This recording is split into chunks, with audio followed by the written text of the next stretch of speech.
Madam ഒരു കാര്യം ചോദിക്കട്ടെ, ദേവിയെ 7-ാം മാസം വിളിച്ചുകൊണ്ട് വരാനുള്ള ചടങ്ങെല്ലാം ഫിക്സ് ചെയ്തേക്കുക. അതിനെല്ലാം റെഡിയാക്കിയപ്പോൾ മേഡം പറയുന്നു ഇപ്പം 7 മാസം കഴിഞ്ഞെന്ന്. ഞങ്ങൾ കണക്ക് കൂട്ടുമ്പോൾ 7 മാസം ആവുന്നതേ ഉള്ളൂ. അതെങ്ങനെ ശരിയാകും?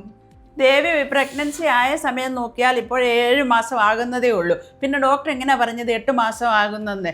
ഞങ്ങളെല്ലാ അറേഞ്ച്മെൻറ്റ്സും ചെയ്തു, പലഹാരം വരെ ഉണ്ടാക്കി വെച്ചിട്ട് ഇതെന്ത് ചെയ്യും? നിങ്ങൾ എന്നോട്ടാണ് കാൽക്കുലേറ്റ് ചെയ്യാൻ തുടങ്ങിയേ? ഗർഭിണിയായ ദിവസം തൊട്ടാണ് നിങ്ങൾ 1-ാം മാസം 2-ാം മാസം 3-ാം മാസം എന്ന് കാൽക്കുലേറ്റ് ചെയ്യാൻ തുടങ്ങി. ആക്ച്വലി ദേവി ഗർഭിണി ആയപ്പോഴേ ഓൾറെഡി 1 മാസം കഴിഞ്ഞു. അതായത് സാധാരണ ആൾക്കാർ മാസങ്ങളാണ് കൂട്ടാറ്, പക്ഷെ ഒരു ഡോക്ടർ കാൽക്കുലേറ്റ് ചെയ്യുന്നത് വീക്സ് വെച്ചിട്ടാണ്. എത്ര ആഴ്ചയായ ഗർഭം?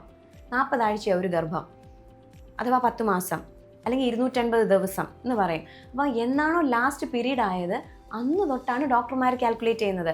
അങ്ങനെ കൂട്ടി നോക്കിയിട്ടാണ് 8-ാം മാസത്തെ സ്കാന് അല്ലെ 5-ാം മാസത്തെ സ്കാന് 3-ാം മാസത്തെ സ്കാന്, ഓരോ സ്കാനും ഇത്ര ആഴ്ചയിൽ ചെയ്യണം എന്നുള്ള രീതിയിലാണ് പറഞ്ഞു കൊടുക്കുന്നത്. പക്ഷേ സാധാരണ ജനങ്ങൾ എന്താ ചെയ്യുക?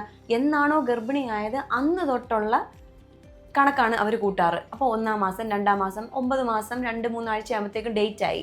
അങ്ങനല്ല, എന്നാണോ ലാസ്റ്റ് പീരീഡ് ആയത് അന്ന് തൊട്ട് വേണം കൂട്ടാൻ. LMP എന്ന് പറയും, ലാസ്റ്റ് മെൻസ്ട്രൽ പീരീഡ്. അപ്പോൾ കണക്ക് കൂട്ടുന്നത് മാസക്കണക്ക് വെച്ചിട്ടല്ല, ആഴ്ച കണക്കിനാണ്. അങ്ങനെ ആഴ്ച വെച്ച് നോക്കുമ്പം 7 കഴിഞ്ഞു, 8 നടക്കുക. ആൻറ്റി വിഷമിക്കേണ്ട, ഉണ്ടാക്കിയ പലഹാരം എല്ലാം ഇങ്ങ് കൊണ്ടുവന്ന് വെച്ചാൽ മതി, ഞങ്ങൾ എല്ലാവരും കൂടെ കഴിച്ച് തീർത്ത് തരാം. ഓക്കെ?